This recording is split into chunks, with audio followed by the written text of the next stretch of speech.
today's video, samahan niyo ako sa mga simpleng kaganapan namin dito sa aming small apartment. Well, anyway, ito nga pala, may bago ako natanggap na padala sa akin na parang good for 1 year na supply ng sabon. So, inilagay ko na nga siya dito sa storage box kasi ang bala ko, lahat ng mga toiletries na hindi nakasya doon sa bathroom cabinet namin na itim, dito ko na lang ilalagay. Ayun, kita mo naman. Ito kasing sabon na ito na nasa gitna. Sabon niya ni Pinky. Hindi talaga siya pwedeng wala nito dahil hiyang siya dyan sa oilatum. Yung stocks ko nitong Clean Fant na baby wipes, ito binili ko talaga to kasi gusto ko nga na merong maliliit na wipes na nailalagay ko sa school bag ni Pinky at saka sa maliliit na bag ko kapag umaalis ako. So eto nga pala, naglabas ako ng ilang safeguard bar soap para ilagay or dalhin doon sa kabilang bahay. Isa para sa bathroom nila, isa sa kusina, then isa para doon sa may gripo, sa may labas na area malapit sa basurahan. So thank you so much, Safeguard. Grabe, napakabongga nyo naman talaga. And ako talaga ha, alam mo, matagal na talaga akong user ng Safeguard even before. And naalala ko, during the time na naglilinis ako doon sa kabilang bahay, syempre yung mga pinaghahawakan ko kung ano-ano, hindi pa ako gumagamit ng gloves noon. Tapos, habang naglilinis ako sa ilalim ng lababo nila, may nakita akong maliit na bar soap ng Safeguard na nakasashay na hindi pa bukas. Alam mo, tuwang-tuwa talaga ako kasi yun nga, iniisip ko, sobrang dumi ng kamay ko. So, kailangan ko talaga maghugas every now and then, every time na naglilinis ako dun. So, yun talaga yung nagamit. Then, habang inaayos ko nga yung mga sabon-sabon kanina, dumating itong bagong parcel. Actually, pinadala to through Lalamove yata. Humidifier yan na kailangan kong gawa ng review. And then, eto namang bagong tuwalya na dumating. Ito ay para kay Pinggoy. Kasi, meron siya ditong plain, light blue na bath towel. Alam mo ba, ang dami ng mancha na hindi matanggal. Kasi diba every now and then nagukulay siya ng buhok, nagtitina, tapos doon niya pinupuna sa pagkatapos niya mag-shower. So minsan namamansyahan nga yung tuwalya niya. So, kaya naisip ko, ay ganito na lang medyo dark na blue yung piliin kong tuwalya niya. Tapos lately nga ilang araw na ako nag-crave sa masarap talaga na carbonara o kaya white sauce na pasta. So ang pinakamalapit na naisip ko na meron dito ay Mary Grace. So dito kami magla-lunch at ngayon lang ulit kami makakakain dito. And ngayon ko lang na-discover, meron pala silang kids corner dito. Parang mga kids menu. Meron ding pang adults. Umorder lang ako ng for sharing na 2 food for kids and then tig-isa kaming pasta ni Pingo. Hindi na kami nag-drinks dahil napakamahal ng drinks dito. Sabi ko, kung magde-drinks man tayo, siguro try na lang natin sa labas. Water na lang muna tayo dito. So, ayan nga pala, may carbonara yung mga bagets, merong parmesan, chicken sticks yata yan, or chicken finger with fries, meatball pasta for Pinggoy, and yung akin yung mushroom creamy pasta kineme. Then pagkalabas nga namin ng Mary Grace, nakita namin itong kurimi. Ngayon ko lang masusubukan ito, pero lagi ko na itong nadadaanan kasi sobrang aesthetic sa loob. Para kang nasa loob ng drawing book. Ganon, ang ganda-ganda niya. And hindi ko alam na meron din pala mga food na sinaserve dito or ino-offer kasi akala ko puro milk tea lang siya. Dati ang nakapwesto yata dito, Macau Imperial. Well, anyway, ang ganda-ganda talaga nito. Naisip ko nga, ay pwede itong events location or kunyari gusto nyo mag-celebrate ng party, birthday, ganyan. Pwede dito. At saka, alam mo, parang ako nalungkot, hindi naman ako may-ari nito. Kasi halos walang tao, pero ang laki-laki ng space, tapos ang lamig.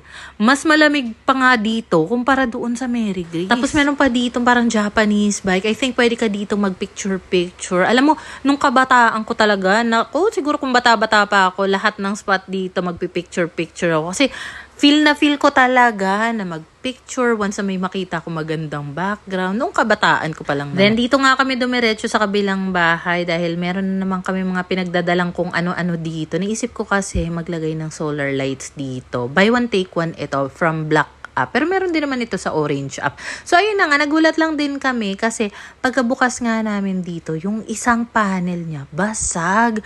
So naisip agad namin, hala baka hindi na to gumana. Pero yung isa kasi na nasa separate box, okay naman siya.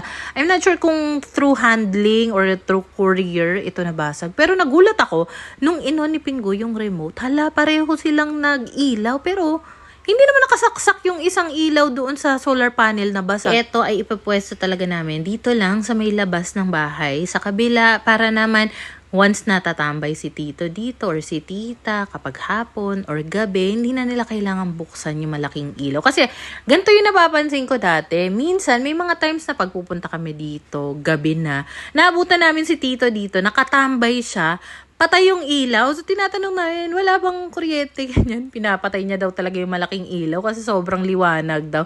So, itong gantong solar light, approved talaga sa kanya dahil sakto nga lang yung liwanag nito based sa preference niyang ilaw. Alam mo yun? And then, niyaya ko pala si tita. Tita, tara palinis tayo ng kuko. So, napadpad nga kami dito sa may malapit na salon. Pareho kami nagpa-pedicure and grabe. Kaya talaga minsan, ayoko nagpapalinis. Kasi nga, nagsusugat-sugat, laging may dugo-dugo yung gilid kasi tinatanggal yung ingrown, 'di ba?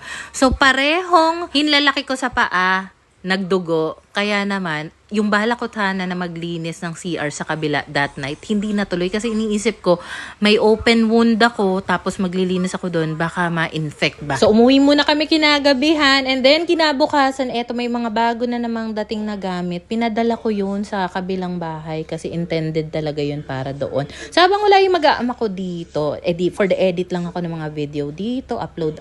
Tapos kung kailan mga alas 6 na ng gabi, sabi ko, ay ano kaya kung mag-me time ako habang wala yung mag-aama ko dito. So, for the ligo ako dito. Tapos, niready ko na nga yung mga ilalagay ko sa loob ng bag ko. Pupunta lang ako sa Galleria South, Robinson. Gusto ko lang i-treat yung sarili ko, mag-window shopping, ganyan. So, nagbitbit na lang din ako dito ng power bank just in case lang din malobat yung cellphone ko. Ewan ko rin ang lakas ng loob kong umalis ng bahay kahit mall pa yan na walang kahit anong nilalagay sa mukha. Wala akong lip tint, wala akong pangkilay, wala akong pulbos dahil lahat pala nadala ko sa kabila.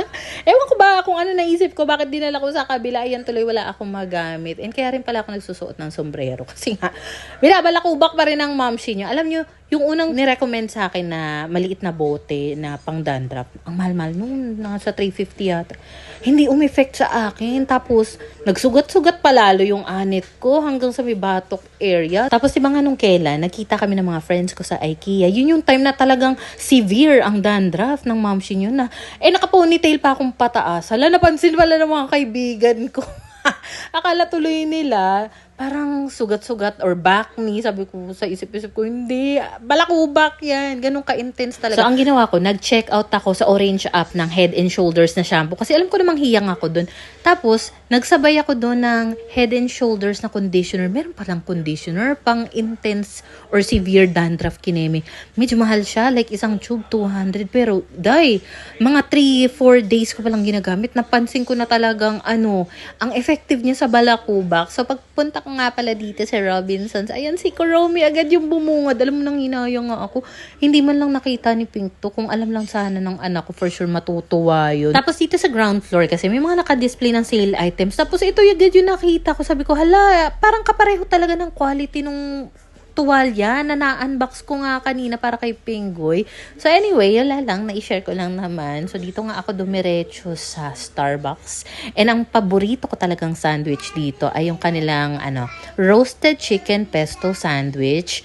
Hindi ganun ka-strong yung pagka-pesto na lasa niyan. Ang sarap-sarap. Tapos meron akong sinubukang ibang drink kasi usually pag nandito ako, Java chip frap lang talaga ang ino-order ko. So sinubukan ko yung kay XO Missy na drink kasi laging lumalabas yan sa Black App, XO Missy drink, ganyan. So, tinanong ko sa barista or dun sa cashier, meron po ba kayo ng XO Missy drink? Sabi niya, I'm not familiar po eh. Sabi ko, baka itong pink kineme-kineme, tinuro ko yung sa menu. Sabi niya, okay, parang nagka-idea daw siya. So, sabi ko, pagdating sa level of sweetness po, instead na intense, pwedeng mga 70 or 75% lang po yung gawin nyo. Kasi, baka masobrahan naman ng tamis. Anyway, ito nga pala yung sandwich. Ang sarap-sarap po niyan kung hindi nyo pa natitikman sa SB. Subukan nyo lang. Kahit isang beses, for sure, masasarapan kayo. So, mabalik nga tayo sa XO Missy drink. Grabe, ang sarap niya pala talaga. Ang refreshing niya. Naghihinayang ako, bakit hindi pa yung pinakamalaki yung in-order ko? Yung pampatamis level niya, usually daw, may parang 3 pump, ginawa lang 2 pumps. So, sabi ko, if ever makulangan ako sa tamis, tsaka lang ako magpapaad. Sobrang saktong-sakto siya. Ito na yung new favorite drink ko. Thank you, YSIM Ox. Si XO Missy kasi, lagi ko siya napapanood sa Black App. As in, aliw na aliw ako sa humor niya. Tuwang-tuwa talaga ako sa kanya. Siya at saka si Queen Pitik. ang lakas nila maka-good vibes talaga kapag pinapanood ko yung mga video nila. So, eto nga pala, may nakita akong stainless na lutuan dito. Sinend ko nga itong video kay Pingoy. Sabi ko, love, ang ganda. Kasi every time makakita ko ng mga lutuan, si Pingoy talaga yung naaalala ko. Tapos, nakita ko nga itong mga chinelas. Inoferan agad ako ng salesman dun. Sabi, ma'am, 700 na lang po yan. So, ayun na nga, for the sukat ako. Kasi kita mo naman yung chinelas na suot ko. Puro mga pinto-pintura. Sabi ko naman, baka pwedeng meron akong tsinelas na yung maayos naman, decente tingnan kapag magmumol or mag-grocery. Pero alam mo, itong itim na tsinelas na suot-suot ko nga ngayon, ang comfy niyan sa paa, world balance yan. Basta ang sarap niyang isuot, hindi nakakangalay sa paa. Napansin ko kasi pag sobrang flat nung tsinelas sa suot ko o kaya flat shoes, yung mga doll shoes, ang bilis talaga manakit ng paa ko. Kaya gusto ko yung kahit papano, medyo may kurba ba. So anyway, eto na nga yung pinagpipilian ko. Final na, hindi ko lang sure kung alin dyan. Dahil gusto ko nga yung kahit papano, makakaputi sana ba ng itsura ng paa ko. Tapos, maya-maya naman, nakikita ko pa yung ibang mga chinelas dito. Kaya, for the sukat din ako. Ang sarap din pala talaga ng feeling na maganto-ganto, no? Once in a while. Kaya tayo talagang mga nanay, kasi hudang working mom, stay at home mom, alam mo talagang deserve natin ng me time once in a while. Hindi naman kailangan bongga talaga. Basta, magkaroon ka lang ng alone time, tapos magawa mo lang yung mga simpleng bagay na gusto mong gawin. Malakas siya maka-recharge ng energy, maka-uplift ng mood, ng vibes. Eto nga pala, napadaan pa ako sa grocery. Bumili kasi ako ng nyotdog doon. And then, meron pala akong mga nakita ditong sobrang cute. Napaka-pastel ng color nitong mga... Eto, naisip ko lang naman. Pwede to sa CR, yung bago ka magilamos or ganyan. Pwede mong ilagay dito yung mga sing-sing, bracelet, hikaw mo. O, diba? So, ang gaganda ng mga kulay. May baby pink, merong green, tapos may white din naman. Yung material nito, hindi siya babasagin. Hindi ko sure kung porcelain ba ang tawag sa ganong material. Tapos ito, meron din sila kapag gusto mong mag-serve ng food, kanin, mga sabaw, at iba, ang cute. So, ito talaga yung pinunteriya. Yung goal ko dito, bumili ng gloves, ng hand brush para sa kabila, at saka toothpaste. Dahil wala na kaming toothpaste ni Pingoy. Tapos sa tanda kong to, recently ko lang, last year ko lang yata nalaman na may mga sizes pala yung mga gloves na binibenta. So anyway, ito nga pala at nasubukan ko nga itong hand brush. In fairness ha, na-appreciate ko to. Alam niyo kung bakit?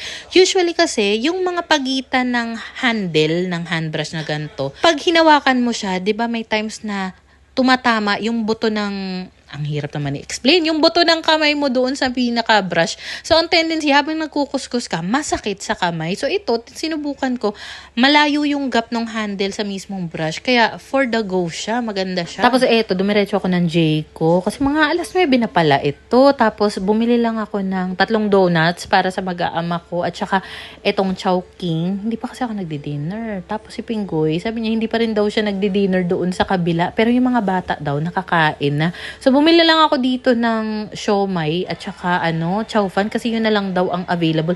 Sa pagka-uwi ko, inon ko agad yung aircon dahil on the way na rin daw yung mag-aama ko para ba pagdating nila sa bahay, malamig na. So, ang siniset ko lang sa aircon ko nitong mga nakaraang buwan, 27 lang, automatic yung fan niya at saka cool.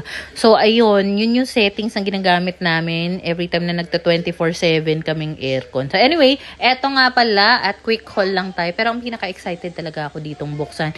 Ito nga bagong chinelas ko. So, ang pinili ko nga pala ay yung may 2 straps na pinaka-light na color.